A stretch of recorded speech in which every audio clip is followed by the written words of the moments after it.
Bonjour. Alors, on est en live parce qu'aujourd'hui, c'est les jeudis en live, comme tous les jeudis, à 12h30.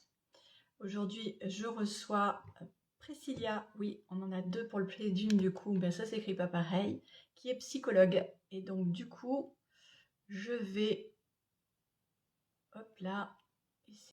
Nous sommes dans le flou total de savoir si ça va marcher du premier coup. Alors, on attend. Alors, afficher. Je vais lancer le direct. Bonjour à tout le monde. Alors, Priscilla, est-ce que tu me vois?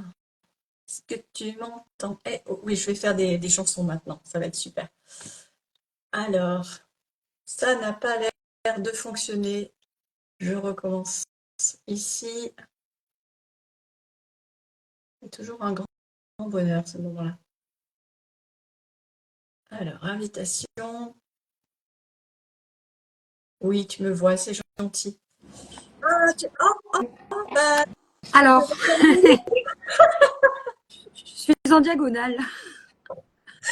alors, t'as vu tout à l'heure, je te disais, j'ai toujours des nouveautés. Ben voilà, tu vois, moi je suis perpendiculaire. Alors, hop, attends, hop, Qu'est-ce qu'on peut encore un coup. faire? Oh C'est ben merde. l'inverse. Et si Ah, j'ai tu une tournes. idée. C'est peut-être parce qu'en fait c'est la tablette, donc il va falloir que je fasse. Ben Ah non. non, là, Écoute, le truc c'est que quand j'appuie sur. Attends, hop, on va faire peut-être comme. Bah ben. là, tu es à l'endroit, c'est Ouais, merveilleux. par contre, je suis en très Mais gros. par contre, c'est magnifique, mais on ne te voit pas. Voilà, le visage. Voilà, c'est Alors, beaucoup. écoute, le souci c'est que. Hop, elle est inclinée comme ça. Il va falloir que je trouve un support. Deux C'est secondes. Je vais trouver un vraiment livre. bizarre, tout ça. Écoute, je te laisse chercher ton support pour caler. Et pendant ce temps, je vais faire la présentation donc, de ce jeudi en live de travers. Bonjour à tous et à toutes, bienvenue dans les jeudis en live. Je suis ravie de vous retrouver ici sur ce rendez-vous hebdomadaire que j'ai créé pour ouvrir un espace autour de la parole du bien-être, de l'émotionnel et de l'estime de soi. Euh, Cet espace il a été fait pour parler de tout ce qui touche à la photographie thérapeutique et la photothérapie, mais aussi au bien-être des personnes. Chaque jeudi, je reçois une ou un invité pour partager une vision, une expérience, une sensibilité, des mots pour mettre de la lumière sur ce qui parfois reste dans l'ombre pour parler vrai et peut-être vous offrir des clés, des prises de conscience ou juste un moment doux et inspirant. Ici, on va parler avec le cœur, on écoute, on échange et on ressent. Merci d'être là. Bienvenue dans ce nouvel espace de connexion. Aujourd'hui, je reçois Priscilla de Ranieri Maggio. Je ne sais pas si j'ai tout bien dit. Psychologue installée à Marseille. Elle est spécialisée en gestion des émotions, hypnose et EMDR. Elle accompagne les personnes à travers un travail de connexion profonde au corps. Son approche intègre aussi bien le psychique que le somatique et elle permet une libération émotionnelle durable et respectueuse. Alors avec elle, nous allons parler de ce lien fondamental entre les émotions et le corps, pourquoi l'émotionnel passe par le corps, comment apprendre à écouter ses ressentis et en quoi l'hypnose et le MDR peuvent vous aider pour retrouver l'équilibre et l'apaisement.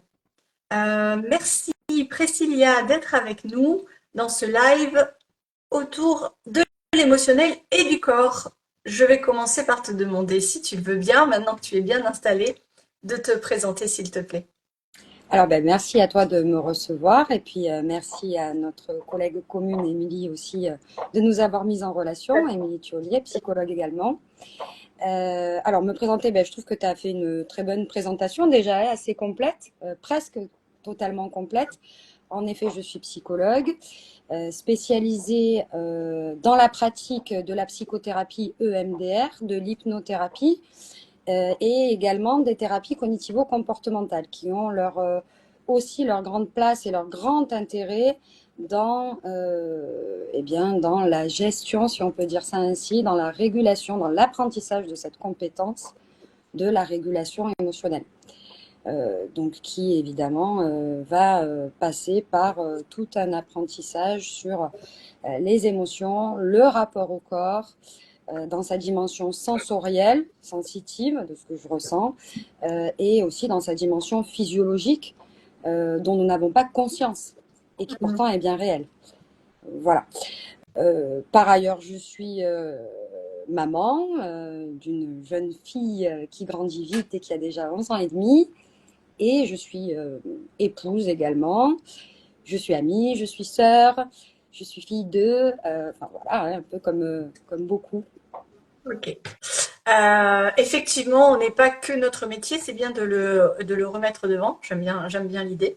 Qu'est-ce qui t'a conduit dans ta vie, justement, plutôt personnelle, mais aussi dans ton approche professionnelle, à choisir donc le métier de psychologue, mais aussi cette spécificité de travail autour du corps et de l'émotionnel? Eh ben, j'ai des difficultés en fait à répondre à cette question de manière très simple. Je pense que faudrait le live tout entier peut-être pour y répondre. Alors, je vais essayer de faire le plus synthétique possible. J'ai pas, à la fois, j'ai pas vraiment choisi de devenir psychologue. Ça s'est plus imposé à moi et j'ai plus le sentiment d'avoir été directement imbibée dans une posture particulière par mon éducation, par les expériences de ma vie, pas toujours heureuse aussi au cours de mon enfance. Et à la fois, ça a été un vrai choix puisque je me prédestinais à l'origine quand même à des études dans le milieu artistique. Je suis peintre par ailleurs aussi. Et puis à un moment donné, ben, je pouvais plus faire les deux études en même temps, ce que j'avais commencé à faire, hein, un cursus psy et un cursus art appliqué. J'arrivais plus. Tout simplement, j'avais pas les capacités pour mener les études de front en même temps. Et là, j'ai dû faire un choix. Et effectivement, mon choix s'est porté sur la psychologie parce que ben, je m'y sentais plus à ma place, tout simplement. Ça s'est fait plutôt comme ça. Voilà. Mais sinon, je continue à peindre. Est-ce que c'est à toi ce qui est derrière? Oui, c'est à moi. Oui. Euh, du coup, dans ton cursus de psychologie, en fait, je pense, hein, je suppose que vous avez plusieurs branches. Tu as choisi l'hypnose, le MDR, et donc ce rapport à l'émotionnel. Euh, En Qu'est-ce qui fait, t'a dans les poussé vers études de psycho en elles-mêmes, on choisit pas le MDR, l'hypnose, pas du tout. Hein, ça fait pas partie du cursus universitaire. En tout cas, là, ça commence à le devenir d'ailleurs. Mais Oui, à mon époque, en 2008, hein, quand j'ai été diplômée, c'était pas du tout le cas. On avait le choix entre différents masters et encore même en commençant, moi, j'étais encore de l'époque, je passais justement dans cette époque-là où c'était les DESS. Donc avant d'avoir une licence, moi j'ai eu un DUG. Et puis après, j'ai basculé sur le nouveau modèle européen avec licence, master. ok.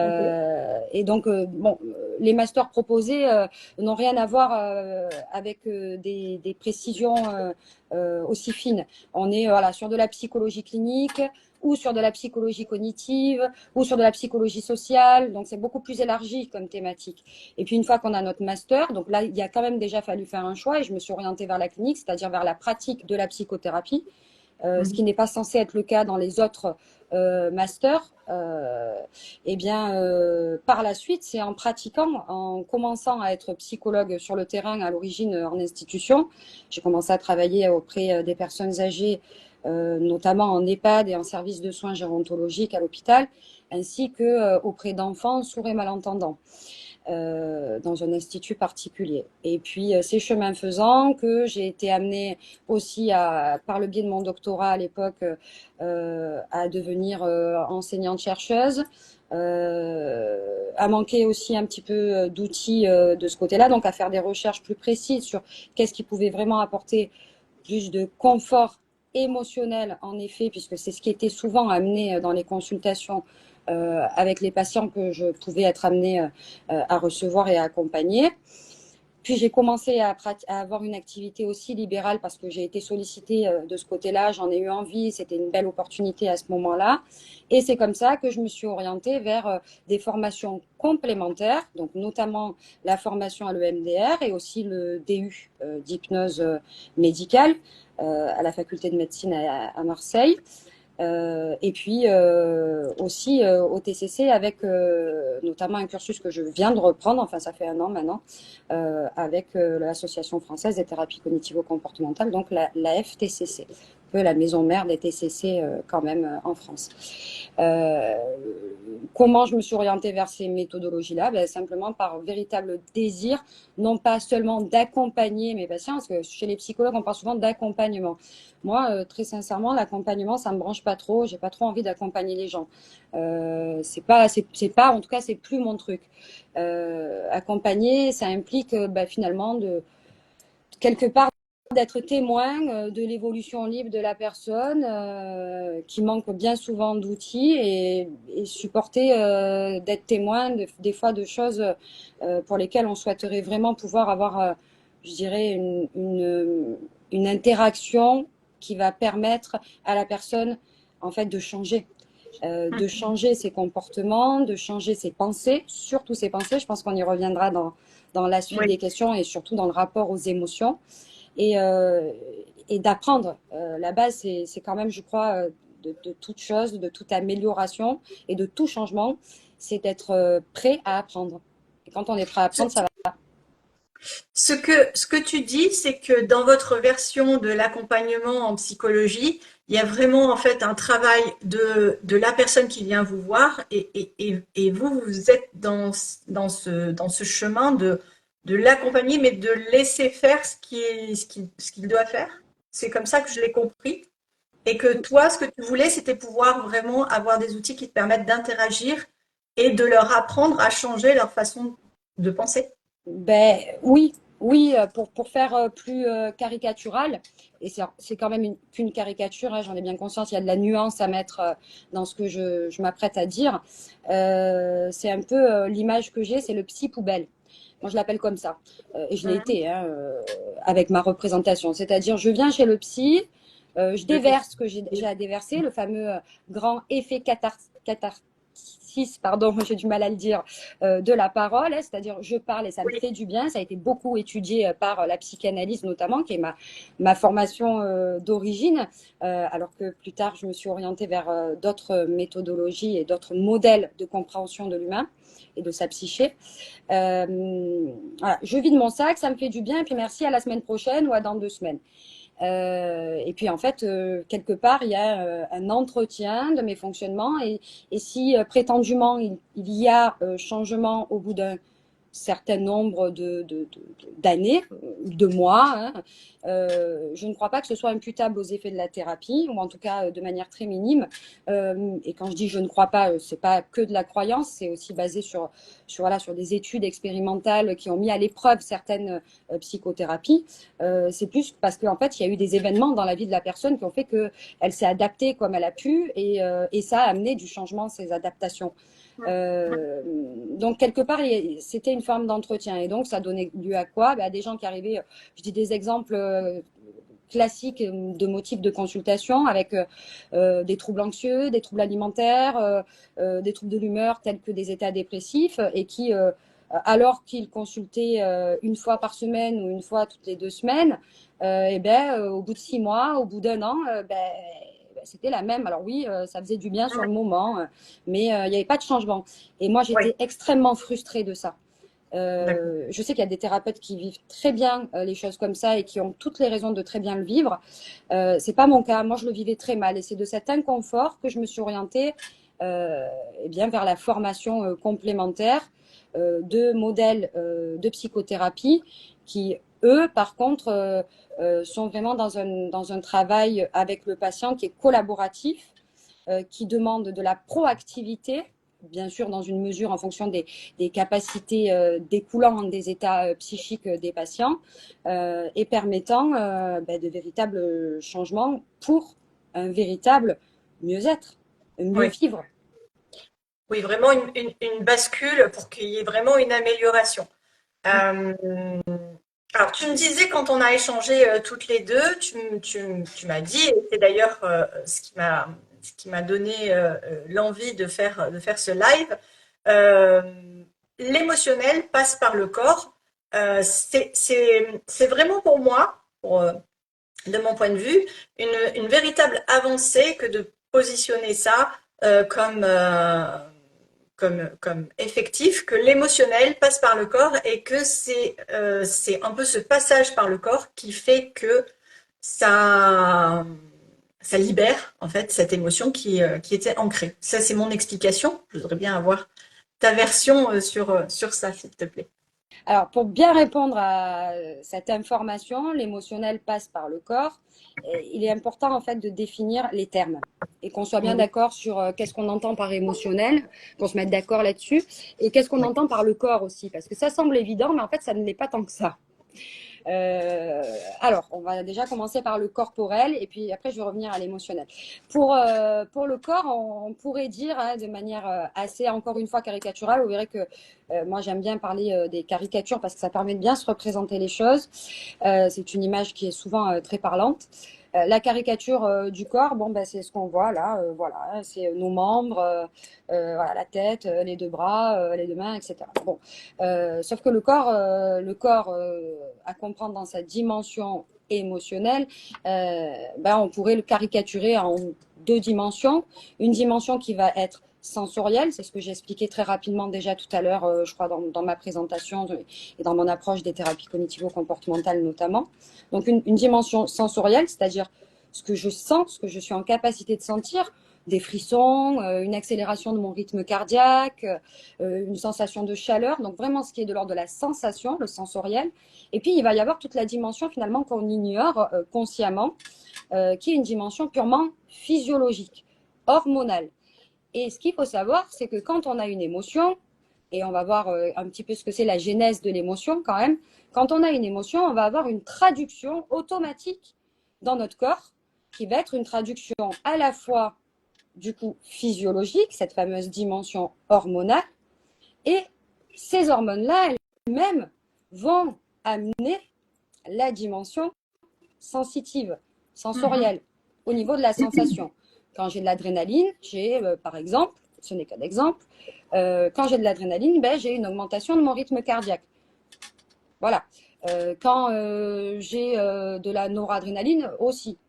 À l'inverse, quand j'ai de la sérotonine, une hormone plutôt de bien-être, eh bien, je vais avoir un ralentissement de ce Mhm. fameux rythme cardiaque. Et là, je m'en suis tenue qu'à la dimension rythme cardiaque, qui est une dimension que nous identifions relativement bien, Oui. euh, tout un chacun. Mais qu'est-ce qui fait l'émotion? Et là, je viens sur le terme émotionnel. Il y a une croyance assez répandue dans notre société et beaucoup croient en avoir la preuve par l'expérience, et c'est bien de l'ordre de la croyance, c'est que en gros, d'abord on a une émotion, c'est quelque chose de spontané, d'automatique, et puis après on a une pensée, une espèce de traduction de l'émotion. Et en fait, c'est pas tout à fait comme ça que ça se passe, même pas du tout. Les modèles justement de compréhension des thérapies cognitivo-comportementales, notamment les modèles des apprentissages répondants, opérants. Bon, je ne vais pas rentrer dans des trucs trop techniques non plus, parce que sinon il faudrait des heures et des heures pour expliquer tout ça. Et je ne suis même pas sûre d'être en capacité vraiment de pouvoir le faire là comme ça sur un live sans avoir mes supports accompagnants. Mais pour faire simple, c'est parce que nous avons des schémas de pensée que nous apprenons très tôt, au cours de notre toute petite enfance, par notre environnement, etc., que nous avons des pensées automatiques, des schémas de pensée automatiques qui se déclenchent dans certaines situations. Et ces pensées-là, que nous en ayons conscience ou pas, il y a des situations dans lesquelles nous en avons conscience, il y en a d'autres dans lesquelles ça va beaucoup trop vite et on n'en a pas du tout conscience. Ce sont celles-là même qui vont activer nos émotions. En fonction de ce que je pense, mon émotion va découler, ma réaction physiologique également, ma sensation dans mon corps également. Donc, vous voyez, on a vraiment le Ouais. torrent d'activation du schéma là qui se passe. Et tout l'enjeu, que ce soit en thérapie ou en dehors d'ailleurs, va être en fait d'amener déjà de la conscience sur les émotions, les pensées qu'il y a Mhm. avant mes émotions, les croyances que j'ai au sujet de certaines situations, les idées que je me suis faites, que je me suis construites tout au long de ma vie par mon éducation, par le système sociétal, culturel dans lequel j'ai évolué, va déterminer en fait mon émotion. Et cette émotion-là, encore une fois, c'est celle-là même qui va activer par la suite toutes nos sensations corporelles. Donc, on a vraiment cet effet-là en cascade qui nous permet de dire qu'effectivement, l'émotionnel passe par le corps. Parce que les pensées, quand même, elles ne viennent pas non plus d'ailleurs. Enfin, si on n'est pas un extra lucide ou si on ne prétend pas l'être, la pensée, c'est une production du cerveau quand même. Donc, c'est bien dans le corps que ça se passe. Effectivement. Par contre, on a tendance en règle générale à mentaliser beaucoup et à garder cet émotionnel dans la tête, à le penser, à le repenser, justement, comme tu disais, par rapport à nos croyances, à tout ce que l'on sait de la vie, tout ce que l'on a appris, et à en faire un truc qui tourne un peu en boucle. Et, euh, et alors que des fois, si on peut le laisser passer dans le corps, laisser passer cette émotion dans le corps, on va peut-être plus facilement arriver à s'en libérer. Toujours est-il que ça, c'est toujours mon point de vue. De ton point de vue, pourquoi on a tendance à mentaliser et comment on pourrait se débarrasser mieux des émotions qui restent bloquées et qui tournent en boucle? Alors, la tendance à mentaliser les émotions, plutôt, finalement, si je reprends ce que tu dis, à les ressentir.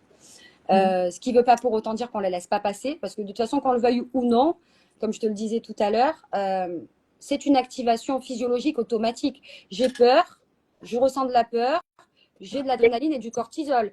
J'ai de la colère, j'ai de l'adrénaline et de la noradrénaline. J'ai de la tristesse, j'ai de la sérotonine, j'ai une activation de mon système parasympathique. J'ai de la joie, j'ai de la dopamine, j'ai de l'ocytocine, des autres hormones. Et elle-même, chacune des hormones va avoir sa propre signature. L'émotion a sa signature physiologique et la signature physiologique va avoir sa signature sensorielle au niveau de la sensation. Donc, de toute façon, qu'on le veuille ou non, ça passe par le corps. Ça, c'est indéniable. Après, le fait, la tendance à mentaliser les émotions plutôt qu'à finalement se laisser les ressentir, elle va s'expliquer par plusieurs facteurs qui sont à la fois psychologiques, qui sont à la fois neurologiques et qui sont à la fois culturels. En fonction, par exemple, de nos apprentissages, enfin, par exemple, de nos apprentissages précoces. Si on a grandi dans une famille où on a eu une éducation qui valorisait le contrôle, qui a plutôt véhiculé les idées que, ben, par exemple, si tu te laisses envahir de ton émotion, c'est que tu ne sais pas te maîtriser, c'est que tu n'es pas assez ceci ou assez cela, que ça n'est pas bien. C'est mal, tu ne peux pas devenir un bon adulte si tu ne sais pas gérer tes émotions. Tu fais une crise de colère et tu es insupportable. Évidemment que je vais avoir plus tendance à mentaliser, par exemple, une réaction de colère que si, quand j'étais enfant, on m'avait appris que la colère, ça fait partie de la vie, qu'il y a des colères qui peuvent être saines et que ce qu'on va plutôt avoir à apprendre, c'est pas à ne pas ressentir de la colère, c'est à exprimer sa colère d'une manière qui soit fonctionnelle, c'est-à-dire qu'il ne fasse pas de mal à soi-même et à l'autre. C'est là où il y a dysfonction, hein. C'est dans la réponse comportementale à l'émotion, bien que l'émotion est considérée aussi au sens large du terme comme une sorte de comportement. Mais c'est comme ça. Donc on va avoir cette dimension-là, on va avoir les conditionnements sociaux aussi qu'on entend très souvent. Moi j'entends très souvent en consultation des gens qui s'excusent de pleurer. Excusez-moi. Alors moi j'ai la boîte de mouchoirs, je vous en prie, servez-vous, c'est fait pour. Excusez-moi. Mais enfin, on n'a pas à s'excuser de pleurer. Qu'est-ce que c'est que cette histoire? Voilà, c'est un truc qu'on nous apprend de tout petit. Ça, pleure, excuse-toi. Ça va pas ou quoi? D'où ça sort ce truc? C'est un peu fou quand même. C'est gênant de pleurer. Il y a vraiment un rapport à, je sais pas, la vulnérabilité, la gênance. La gênance. Exactement. Donc, qu'est-ce qui va faire cette tendance à mentaliser? Ben, c'est tous ces idéaux, toutes ces espèces de formules là dont on ne sait pas d'où ça sort, qui se transmettent de génération en génération en fonction des histoires qu'on a vécues, etc. Voilà. Celui qui pleure, c'est celui qui est faible. Voilà. De manière assez communément admise dans notre société. Dans d'autres cultures, c'est même parfois pire. Alors que quand on fait un travail sur la façon dont on pense, on y revient encore, ces émotions et la façon dont elles peuvent s'exprimer parfois. Si on part par exemple d'un autre principe qui va être, en fait, si je suis en capacité de pleurer, eh bien, ça montre que je suis quelqu'un de fort. parce que je m'autorise à pleurer. Et c'est une force de s'autoriser à le faire dans une société où on nous dit que si tu pleures, t'es faible. Et bien du coup, quand je vais pleurer, je vais mieux le vivre. Je vais pas être Bah oui, forcément. là à mentaliser le truc du pourquoi, du comment, j'ai pleuré, et à ruminer la chose. Parce qu'il y a quand même une différence entre mentaliser, qui finalement n'est pas une mauvaise chose en soi, s'introspecter, et ruminer. Ruminer, c'est la mauvaise façon, finalement, d'essayer de comprendre ce qui pourrait faire qu'on pourrait avoir une réponse comportementale avec laquelle on serait plus à l'aise. Il y a, il y a le ruminer et puis vraiment le jugement, en fait, s'auto-juger ou se sentir jugé par cette émotion qu'on est en train d'exprimer. Exactement. En fait, ce qui se passe, c'est que dans la rumination, ce qu'on repère, c'est qu'en réalité, une fois que la fameuse émotion initiale est passée, imaginons une situation, hein, parce que parler sans situation, c'est toujours assez complexe, une situation dans laquelle je suis très contrariée, je me mets en colère, et puis la situation est résolue. Fin de l'histoire, normalement. Oui. Mais je rumine. Le soir, avant d'aller me coucher, je repense à ce qu'on s'est dit, à ce qu'on s'est pas dit, à ce qui a fait que je me suis mise en colère, à la façon dont je me suis mise en colère, etc. Pourquoi je fais ça? Parce qu'en fait, bien souvent, pour ne pas faire de généralité et de ne pas être moi-même dans un biais cognitif de généralisation, ce qui se passe quand on creuse, c'est qu'on observe qu'en fait, il y a de l'anxiété. Oui. C'est-à-dire qu'en fait, on s'inquiète de comment éventuellement l'autre a vécu la situation, de notre colère, ou pas forcément de l'autre, mais plutôt aussi de la situation, qu'elle ne se reproduise pas. On a peur en réalité. Et c'est pour ça qu'on rumine. Sauf que comme on n'accepte pas d'avoir peur d'un truc qui est fini et qu'on est embourbé dans notre schéma de mentalisation, si je peux dire les choses ainsi, et bien, tac, tac, tac, tac, tac, tac, tac, on fait que y penser, on fait que se répéter en boucle la même histoire, etc. Et en fait, on est là purement dans ce qu'on appelle des stratégies d'évitement. C'est-à-dire qu'en repensant à la situation, j'ai le sentiment, sur le moment en tout cas, que ça m'apaise un petit peu ma peur parce que je reprends un peu le contrôle de la situation illusoirement.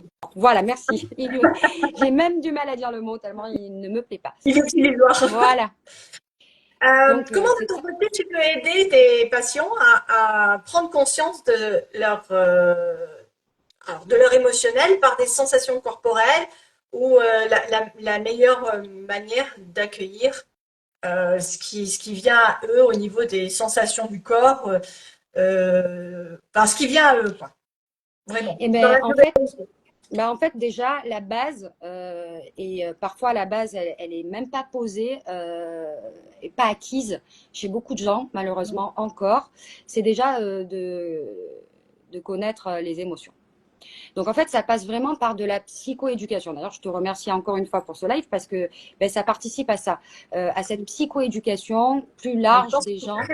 Voilà, leur expliquer les nuances entre le corporel, donc la fameuse dimension physiologique, hormonale, la réponse physiologique de l'émotion et la réponse ensuite dans les sensations du corps et l'émotion liée aux pensées et aux schémas de pensée que nous avons acquis depuis notre tendre enfance, etc. Tout ça, c'est très souvent méconnu des gens. Donc, il y a tout ce travail-là de fond à faire en termes de ce qu'on appelle, nous, dans notre jargon de psy, la psychoéducation ou psychopédagogie. La psychoéducation, psychopédagogie, c'est vraiment la base. Donc, on va passer quand même énormément de temps à expliquer, à orienter vers des lectures ou autres médias, à discuter de cela et à en faire l'expérience par la suite. Parce que c'est bien beau de connaître les choses. Moi, j'utilise souvent cette métaphore avec les gens que je reçois. Je leur dis, vous savez, des fois, on sait très bien lire une partition parce qu'on a appris la lecture avec les petites notes, la clé de sol, etc. Donc, on sait lire. Mais par contre, on ne sait pas jouer de l'instrument. Qu'est-ce qui va faire qu'on va passer de la connaissance, de la lecture, de l'expertise de la lecture d'une partition à tiens, je sais jouer du piano ou gratter de la guitare, c'est la pratique. Et le guitariste, il n'apprend pas à jouer de la guitare le jour du concert, le jour du spectacle. Il a joué plein de fois avant, il s'est entraîné, et puis il a fait plein de fausses notes aussi, Et tant mieux, parce que c'est comme ça qu'il est devenu un guitariste en capacité de faire son spectacle. Donc en fait, on va passer vraiment sur ce modèle-là, c'est-à-dire qu'on va donner des bases de psychoéducation pour qu'il y ait des connaissances complémentaires qui entrent quand même dans les schémas de pensée et qui potentiellement vont déjà commencer à faire bouger certaines pensées, certaines croyances qu'on se fait au sujet de certaines sensations dans notre corps ou émotions qu'on traverse, etc. Et puis ensuite, on va s'entraîner, on va faire de la pratique. Alors ça va dépendre de l'outil qu'on va choisir. Si on choisit, par exemple, les TCC, pour passer à la pratique, à l'expérience, on va faire ce qu'on appelle des séances, des exercices d'exposition, où on va s'exposer à l'émotion. Donc, on va créer les conditions pour que l'émotion soit active et on va volontairement, du coup, vivre cette émotion et apprendre à la traverser autrement, à développer par effet de répétition et de progression, une tolérance en fait à cette émotion. Oui. Et plutôt que de la combattre, du coup, eh bien, apprendre à en faire en quelque sorte une alliée. Il y a vraiment dans la psychoéducation, il y a vraiment une idée de apprendre à se comprendre, à savoir comment on fonctionne, vraiment, les bases de notre fonctionnement. Oui. Et sans être dans le registre uniquement, c'est là, je crois, peut-être un peu notre malheur, sans être uniquement dans le registre de la croyance. Oui. Aujourd'hui, on est dans une société où la connaissance se partage très facilement. Oui. Le problème, c'est qu'il y a beaucoup de choses complètement fausses qui se partagent aussi et qui du coup, participent à des méconnaissances, voire à des contresens chez les gens, parce qu'ils l'ont vu répéter plusieurs fois, ça c'est un biais, hein, parce que j'ai vu cette information plusieurs fois sur différents médias, de différentes personnes, ça veut dire que c'est vrai. Non, ça ne veut pas dire que c'est vrai. Ça veut dire qu'il y a différents couillons qui véhiculent la même fausse information. C'est tout ce que ça veut dire. Donc, en fait, restaurer avec la plus grande humilité qui soit les connaissances véritables, scientifiques, expérimentées aux gens, en gardant encore une fois l'humilité de leur dire, en tout cas, c'est l'état de la connaissance aujourd'hui, donc actualiser soi-même aussi en tant que thérapeute, oui, en permanence ses connaissances, être au goût du jour parce que la science évolue. Des fois, on fait des découvertes qui contredisent des précédentes, donc il s'agit de corriger. La connaissance, c'est quelque chose qui est en mouvement, qui change en permanence. Et s'inspirer de ça, d'ailleurs, de ce mouvement permanent de la connaissance et l'appliquer à soi-même. Parce que il y a bien un souci que moi je trouve dans la science et la connaissance, l'ensemble de la science et de la connaissance, oui, c'est justement sa réactualisation. Tu vois, par exemple, toi aujourd'hui, tu fais l'hypnose, le MDR. On est bien d'accord qu'il n'y a pas moins de 10 ans, je suis gentille. Ça, c'était inexistant. Ça ne faisait pas partie de la science, ça ne faisait pas partie de la connaissance, ça ne faisait donc pas partie du savoir. C'est faux. Donc il y a cette réactualisation. Non, mais Priscilla, c'est faux. C'est faux. Si, ça faisait partie de la connaissance. Bien sûr que si. L'hypnose, c'est depuis des années, des centaines d'années. Et le MDR, c'est 1980 quand même que ça a commencé. Sauf que ça arrive à peine maintenant chez nous depuis 5-6 ans, vraiment comme la thérapie merveilleuse. Pourquoi? Parce qu'en fait, la connaissance, la vraie connaissance, d'abord, elle doit être expérimentée pour qu'elle soit reconnue comme telle. Et ça prend quand même du temps. Ça prend des années. Il faut avoir des études longitudinales. Donc, il faut expérimenter le truc pendant un certain temps pour que ce soit reconnu comme valide. Voilà, donc déjà, d'un point de vue purement expérimental, ça prend du temps.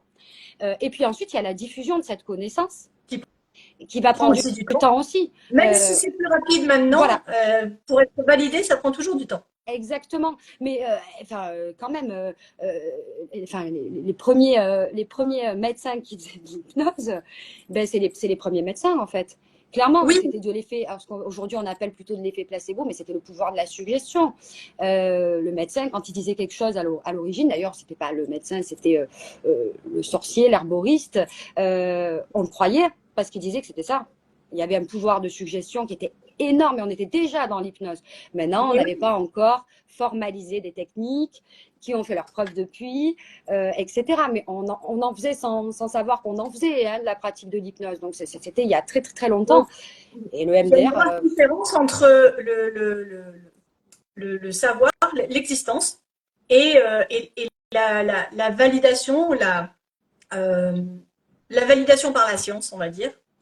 il y a un grand espace-temps entre chaque qui est de l'ordre de l'expérience, en fait. Oui, Le temps que ça prend oui. pour qu'on ait l'expérience qui dit oui, c'est bon, on peut valider que Mhm. ça fonctionne. Mhm. Et puis dans ce temps-là de l'expérience, au-delà du côté purement pratico-pratique de l'expérience, ben, il y a des enjeux. Il y a des enjeux de financement, Mhm. il y a des enjeux politiques. Qu'est-ce qui va faire qu'on va financer telle méthodologie plutôt qu'une autre? Il y a des enjeux d'ego. Il y a des enjeux d'ego, Oui, il y a des guerres internes dans des disciplines. Moi, j'ai été énormément surprise quand j'ai fait fac de psycho à l'époque, qu'il y ait autant de guerres entre les différents laboratoires. D'ailleurs, pour ça que je me suis barrée vite fait de la fac une fois que j'avais mon diplôme et que je ne suis pas restée, parce que c'est du oui. grandiose. Et je parle que de mon petit niveau de psy. Je vois qu'en médecine, avec des collègues médecins, c'est la même chose. Les chercheurs qui se tirent dans les pattes pour avoir les meilleurs financements, etc. Donc tout ça, ça rentre dans la ligne de temps Bien sûr. euh, à laquelle nous sommes soumis. Et puis après, il y a celles qui sont faites. Il n'y a qu'à voir le cas. Sans y rentrer dans des détails parce que je pense que on pourrait faire débat et limite complotiste du truc, mais il y a qu'à voir ce qui s'est passé au moment du Covid, Oula, notamment chez nous à Marseille avec le professeur Raoult, oui. ce qu'il a avancé, ce qui a été contredit, ce qui a été critiqué, recritiqué. Finalement, c'était faux, les études Lancet, machin.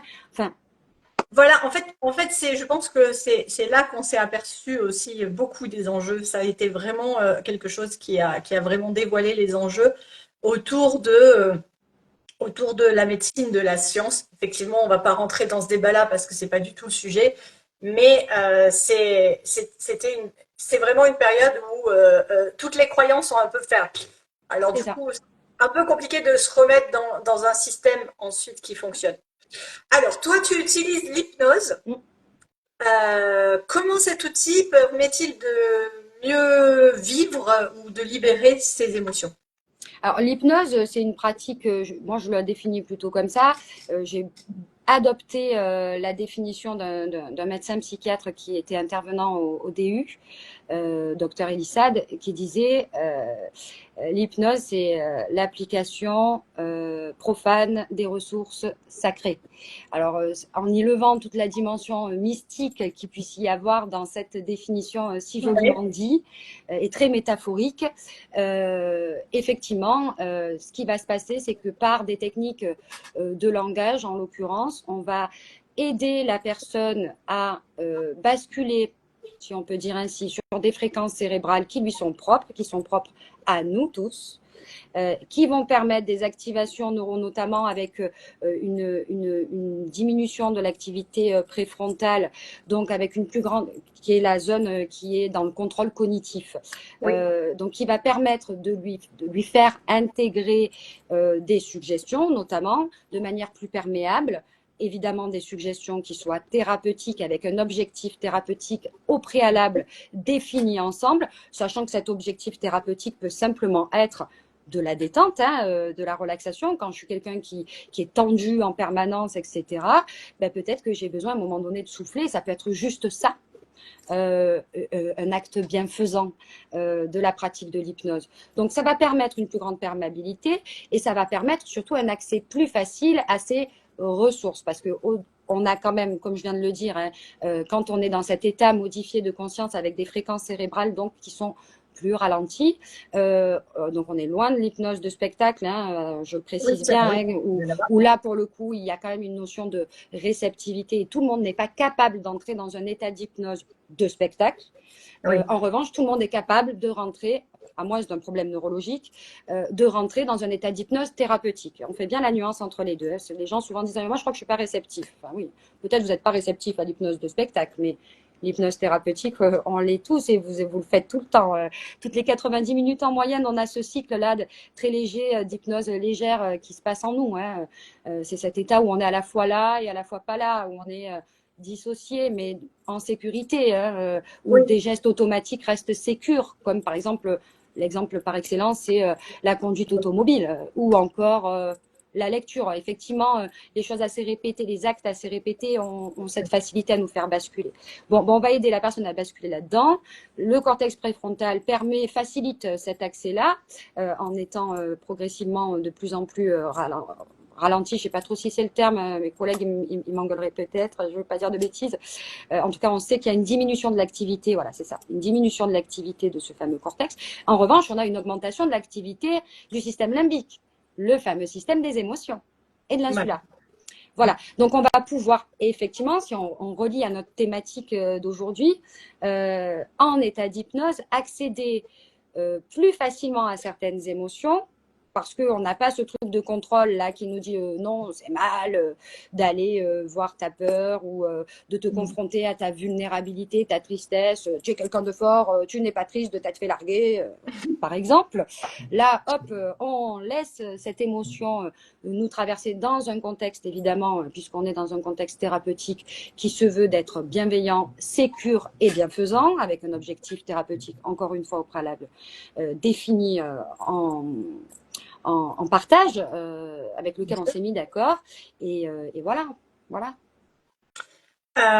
En parallèle, donc tu as utilisé l'EMDR et l'EMDR, du coup, comment tu l'utilises euh, dans cette approche au niveau des émotions? Bah bon, alors l'EMDR, de mon point de vue, je ne le connais pas très très bien, je ne suis pas du tout psychologue et je l'ai utilisé une fois en tant que patiente.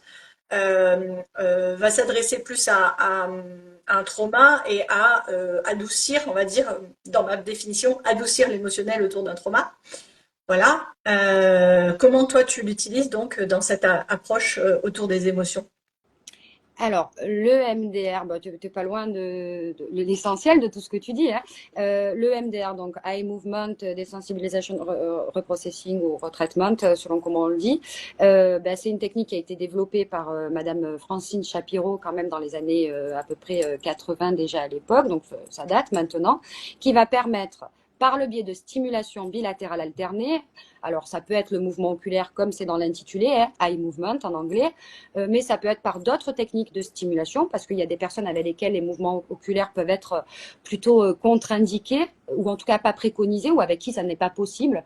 Par exemple, une personne aveugle, ça va être assez compliqué. Hein, je prends l'extrême, mais voilà.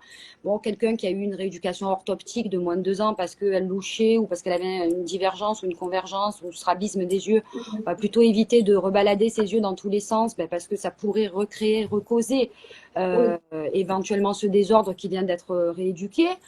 Voilà, donc on peut passer par d'autres techniques, notamment le tapping, soit en manuel, hein, en tapotant un genou un autre en alternance.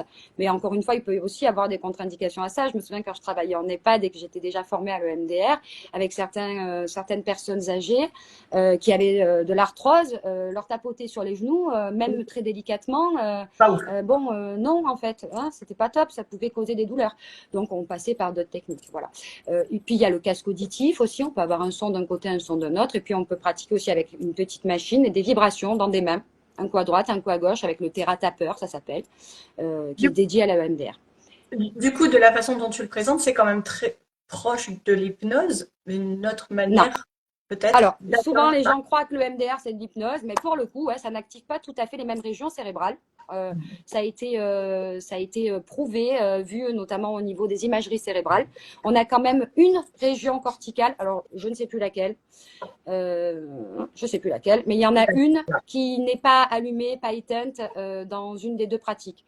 Donc, il se peut qu'en effet, en faisant de l'EMDR, on puisse basculer vers un état hypnotique, mais l'EMDR et l'hypnose, c'est pas du tout la même chose. Okay. Ceux qui le disent, ils disent des bêtises. Voilà.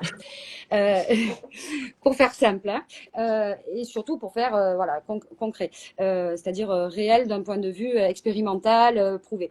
Donc l'EMDR, effectivement, c'est reconnu quand même par l'OMS, Organisation mondiale de la santé, et la Haute Autorité de santé, pour l'indication suivante, les états de stress post-traumatique. Troubles de stress post-traumatique dans le DSM, qui est notre manuel des troubles psychiques et ou psychologiques, de critères de diagnostic, en l'occurrence sur lequel toute la communauté médicale,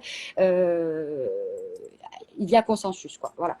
Donc, quand il y a la bonne indication, à savoir celle du TSPT, le MDR est d'une efficacité redoutable pour permettre à la personne qui a vécu donc ce traumatisme ou ces traumatismes, parce qu'il peut y en avoir plusieurs, polytrauma, eh bien de développer déjà un rapport à son trauma émotionnel désensibilisé. C'est dans l'intitulé, désensibilisation, hein, c'est voilà. C'est-à-dire désensibiliser, c'est-à-dire que l'intensité de l'émotion va progressivement diminuer jusqu'à disparaître. Pourquoi? Parce que les stimulations bilatérales alternées en étant focus dans une double attention quand même, à la fois sur les stimulations et à la fois sur le souvenir auquel on s'expose. Donc c'est très confrontant le véritable EMDR. Hein. Je parle pas de l'EMDR bricolé par les copains et les copines au chapeau pointu. Donc bien que ça puisse faire son effet aussi, mais sur un véritable TSPT, c'est pas top. Donc, du coup, ce qui se passe, c'est qu'on va avoir l'hémisphère droit, l'hémisphère gauche en alternance qui vont être stimulés.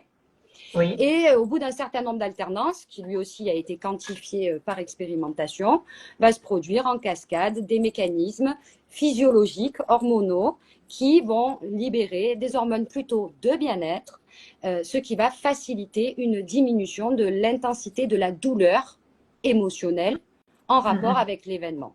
Ce qui va permettre aussi en cascade d'identifier, on a identifié au préalable, ce qu'on appelle les cognitions négatives au sujet de l'événement. J'aurais dû ceci, j'ai pas fait assez cela, peut-être que je le méritais, voire je suis une grosse merde, je suis nulle. Ce sont les cognitions négatives malheureusement qu'on retrouve dans beaucoup de traumatismes. Et l'idée, c'est de retraiter cette cognition négative. Une fois que l'état émotionnel est rassuré, que la sécurité est de plus en plus posée, on peut passer par exemple de l'idée « je suis en danger » à l'idée « mais maintenant je suis en sécurité et tout va bien, j'ai dépassé ça ». Et donc l'activation émotionnelle et l'activation cognitive n'est plus du tout la même. Et là, on va parler de retraitement du trauma. Ok. Donc, du coup, au niveau émotionnel, on peut dire que quand on va repenser à ce traumatisme, ce sera plus quelque chose de très très dur, voire de complètement qui nous terrasse complètement. Ce sera fini, oui. Ce sera plus que c'est un terminé. souvenir. C'est terminé maintenant. Ça a été une épreuve de ma vie. Ça a été difficile, ça a été dur, mais maintenant c'est terminé. Voilà.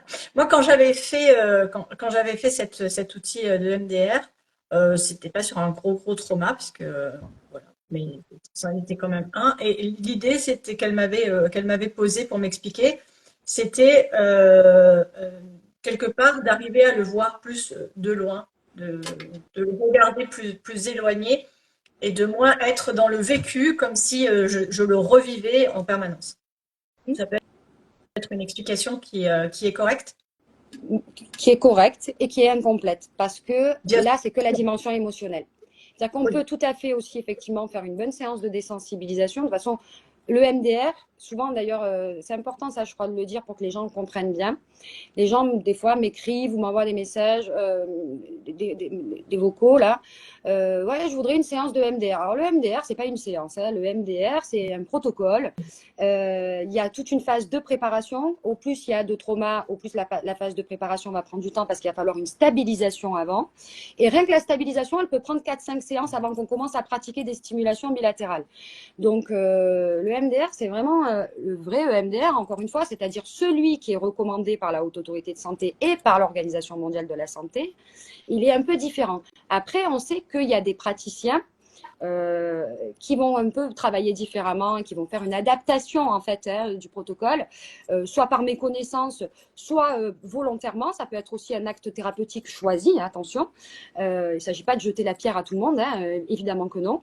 Et là, pour le coup, on peut se dire, tiens, je vais faire une désensibilisation, parce qu'en fait, il y a pas vraiment de cognition négative, ou il faudrait aussi travailler derrière la cognition négative, mais c'est pas encore le cas. Et on a désensibilisé, la personne, elle va quand même mieux.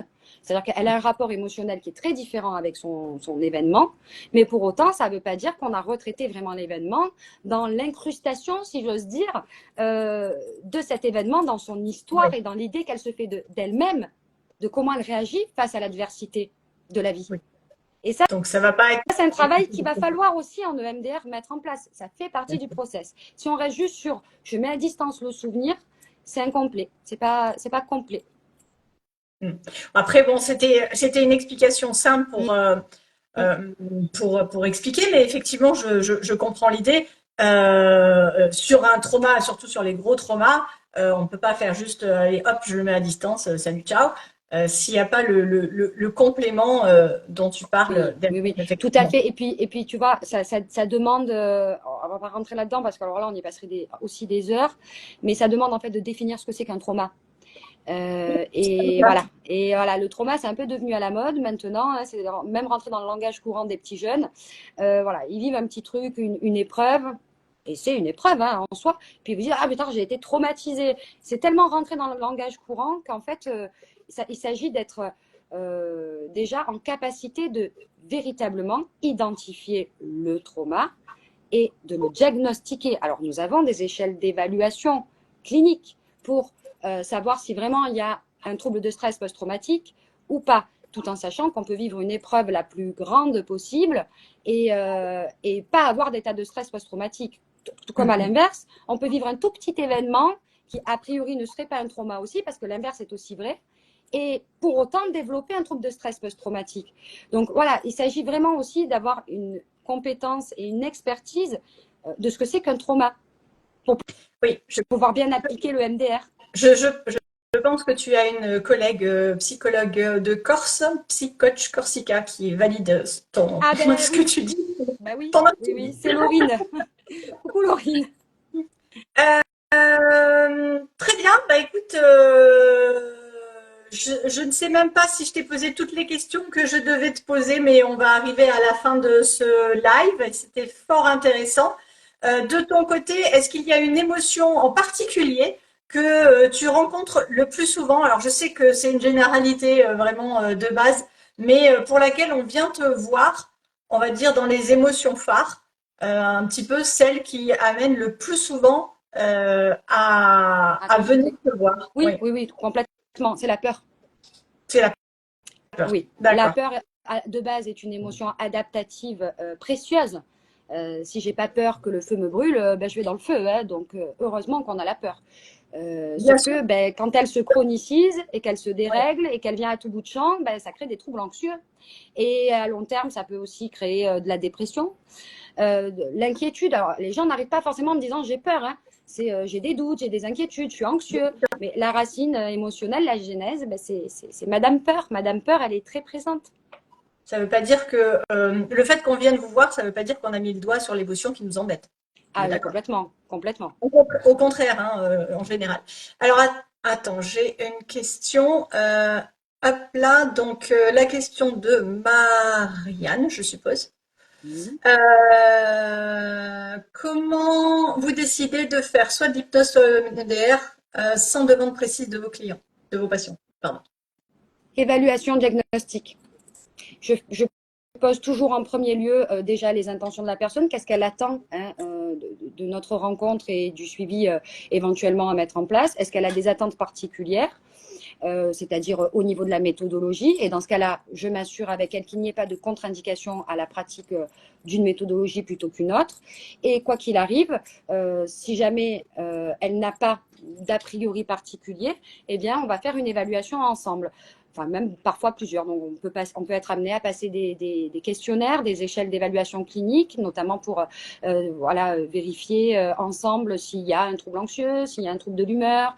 Quel est le diagnostic travailler sans diagnostic, je crois qu'en 2025, avec des outils tels que donc, des outils recommandés par les hautes instances médicales, travailler sans diagnostic, c'est travailler à l'aveugle et ben, quand on ne sait pas où on va, on n'est pas sûr d'arriver là où on voudrait. Hein. Donc, l'idée, c'est voilà, diagnostic. Une fois qu'on a le diagnostic, on applique les recommandations. Enfin, je propose les recommandations. Ben voilà, avec ce qui se passe là, ce qui ressort. Vous pourriez faire de l'EMDR, vous pourriez faire de l'hypnose, vous pourriez faire de la TCC. J'explique comment ça se passe pour chacune des méthodologies qui sont préconisées pour la difficulté. Et puis, je laisse la personne réfléchir et choisir. Évidemment que s'il y a une des méthodologies qui m'apparaît plus efficace et plus recommandée, eh ben, je vais insister lourdement là-dessus et peut-être faire un peu de suggestion indirecte pour que ça aille dans ce sens, si Ouais. possible. Et j'ai une deuxième question de Aperle. L'appareil de l'EMDR est-il fiable? Alors moi j'ai un appareil, j'en ai même deux puisque ils sont différents les miens. J'ai un appareil pour les stimulations visuelles et j'ai l'appareil des stimulations tactiles avec les vibrations de TerraTapper. Mais je pense pas que ce soit de ça dont vous me parliez. Je sais qu'il existe maintenant des applications et des espèces d'appareils justement. Hein, on se le met chez soi tout seul et puis on fait des Ah, oh stimulations là! bilatérales alternées. J'ai plus l'impression que c'est de ça dont parle la dame. Alors est-ce que je travaille avec ça? Non. Puisque je pratique moi-même. Hein, je ne veux pas de robot au milieu de mes consultations. Par contre, les appareillages dont moi je bénéficie, oui, je fais travailler mes patients. Alors, simplement pour des raisons très honnêtement de confort.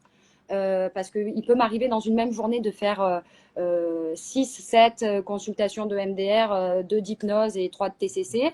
Et en fait, faire comme ça, là, voilà, pendant 1 heure avec quelqu'un, je peux vous assurer qu'au bout d'un moment, j'ai mal au bras. Et pareil pour le tactile, hein, me rapprocher, faire comme ça, mes tappings, c'était compliqué. Je l'ai fait pendant un certain temps et puis après, je me suis offert du confort et je me suis équipée des machines, ce qui me permet aussi d'ailleurs d'avoir plus de concentration et d'attention sur tout ce qui va être du registre non verbal de la personne, puisque je ne suis pas aussi concentrée à bien faire mon mouvement. J'ai plus de liberté, d'attention et je trouve ça mieux. C'est plus confortable en tout cas pour moi. Et pour les patients aussi d'ailleurs. Ok. Voilà. Voilà, je pense que tu as répondu aux deux questions. Est-ce que tu as un dernier mot à offrir pour ceux qui se sentent un peu dépassés par tout ce qui se passe dans leur monde intérieur et dans leur émotionnel? Mais je crois que vraiment, ce que j'ai envie de dire, c'est que les émotions ne sont pas là pour nous nuire, même quand elles sont très inconfortables, voire parfois douloureuses. Euh, et je crois que c'est ça le plus important à retenir. C'est vraiment, il faut retrouver une alliance en fait intérieure entre nos pensées, nos émotions, nos sensations, faire dialoguer tout ça. Et quand tout ça dialogue, ça va bien mieux, tout simplement. Donc plutôt que d'être dans un rapport finalement de force entre nos émotions, nos pensées, hein, ce rapport de combat là, être dans un rapport de dialogue et de tolérance entre nos différentes dimensions, ça va permettre un meilleur équilibre de santé mentale et de santé physique aussi, du coup, évidemment, hein, c'était le sujet de toute la journée, et puis aussi de développement personnel, de bonheur. Super, merci beaucoup. À toi. Alors, il y a encore des questions, mais je vais vous envoyer auprès de Priscilla. Surtout, vous n'hésitez pas à la contacter. La dernière question, c'est une relaxation après la séance de MDR est-elle nécessaire? Oui, ça peut. Ça dépend du niveau de perturbation qui a été enclenché. Oui, ça peut. Ça s'appelle un retour à la stabilisation. C'est très important hein, selon le niveau de perturbation qui a été enclenché. Oui. Très bien. Donc, pour toutes les autres questions, vous pouvez contacter Priscilla sur son Instagram. Tu Oui, réponds? Oui. je répondrai mollo parce que je suis full de chez full. En plus, là, il y a les vacances qui arrivent, donc tout le monde. Prendre son truc avant de Voilà. partir, oui, c'est. Mais je réponds toujours, même si parfois je mets un petit peu de temps, je réponds toujours, sachez-le. Tu as également un site internet ou un endroit pour te joindre? Doctolib. Malheureusement, là, Doctolib, il n'est pas ouvert aux nouveaux patients. Je ne suis plus en capacité de pouvoir recevoir des nouveaux patients avant quelques mois puisque je suis full sur le planning pour plusieurs mois. Donc voilà, en revanche, il y a mes coordonnées. Si vraiment il y a un souci, on peut toujours m'envoyer un texto et je peux éventuellement conseiller des collègues orientés. En tout cas, vous n'hésitez pas à lui poser les questions, même sur ce live en commentaire. On essaiera d'y répondre l'une ou l'autre. Merci beaucoup pour ton temps parce que je sais qu'il est précieux et, euh, et au plaisir peut-être Mais oui, de notre live pour un autre sujet autour de la psychologie. Merci beaucoup à tous. La semaine prochaine, on se retrouve avec une photographe, Nathalie Butera, et on parlera du corps de la femme. Merci.